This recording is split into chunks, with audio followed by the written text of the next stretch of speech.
2022లో యుద్ధం ప్రారంభమైనప్పటి నుంచి మాస్కో లక్ష్యంగా ఉక్రెయిన్ భారీ సంఖ్యలో డ్రోన్లు ప్రయోగించిందని, రాజధాని దిశగా సాగుతున్న డ్రోన్లు అన్నిటినీ తాము నాశనం చేశామని రష్యన్ అధికారులు తాజాగా వెల్లడించారు. మంగళవారం రాత్రి 45 ఉక్రెయిన్ డ్రోన్లను రష్యా కూల్చివేసిందని రష్యన్ రక్షణ మంత్రిత్వ శాఖ తెలియజేసింది. మాస్కో ప్రాంతంపై 11 డ్రోన్లు, బ్రియన్స్క్ ప్రాంతంపై 23, బెల్గోరాడ్ ప్రాంతంపై 6, కలుగా ప్రాంతంపై 3, కురస్క్ ప్రాంతంపై 2 డ్రోన్లను ధ్వంసం చేసినట్టు రష్యా రక్షణ శాఖ వివరించింది.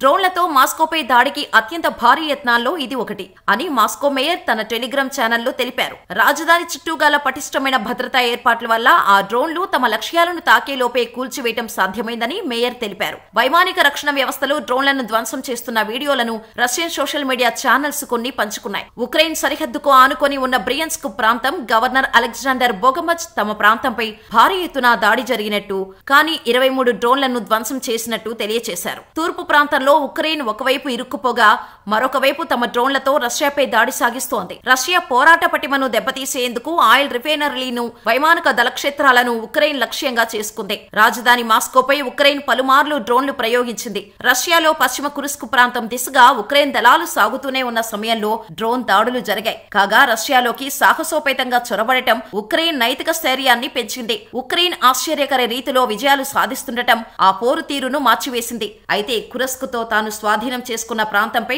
ఆధిపత్యాన్ని ఉక్రెయిన్ ఎంతకాలం నిలబెట్టుకుంటుందనేది ప్రశ్న. ఈలోగా రష్యా మరింత ఉక్రెయిన్ భూభాగాన్ని ఆక్రమించుకోవచ్చు.